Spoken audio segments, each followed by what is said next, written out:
మీ అన్నయ్య business trip మీద బ్యాంకాక అబ్బే ఆ ఊరు కాదు నా ఓపిక ఉండదు నా మనిషిలో ఆఫీస్ కోసం అని చెప్పి ట్రిప్ మీద ట్రిప్ వేసి మనిషి నీరసించిపోయాడు వదిన.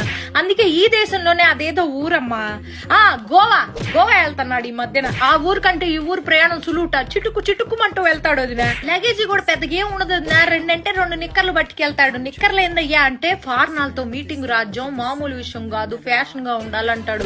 ఫ్యాషన్ అని అల్లాడిపోతా ఉంటాడు మనిషి. ఆ ఊరు వెళ్ళేటప్పటికి ఒక్కసారి కూడా ఫోన్ కలవదు వదిన. ఎప్పుడు చూసినా స్విచ్ ఆఫ్ అని వస్తుంది. ఏందండి స్విచ్ ఆఫ్ అంటే? రాజ్యం నేను చాలా లోతెట్టు ప్రాంతాల్లో ఉంటా, నాకు ఫోన్ చేయడానికి ప్రయత్నించబాక, మీకోసమేగా ఇదంతా అంటాడు. ఎప్పుడైనా ఫోన్ సిగ్నల్ దొరికి ఏం చేస్తానా అయ్యా అంటే మందు వేసుకుంటున్నా రాజ్యం అంటాడు. మందు కాదయ్యా మందులు వేసుకుంటున్నా అనాలి. పని ధ్యాసలో పడితే ఈ మనిషి ఏం మాట్లాడతాడో తెలియదు, అల్లాడిపోతా ఉంటాడు. నువ్వు నా మొదటి పెళ్ళానివి, నా రెండో పెళ్ళంతో నేనున్నాను ఇప్పుడు గోవాలో అన్నాడు. బీపీ డౌన్ అయిపోయింది వదిన నాకు. ఏం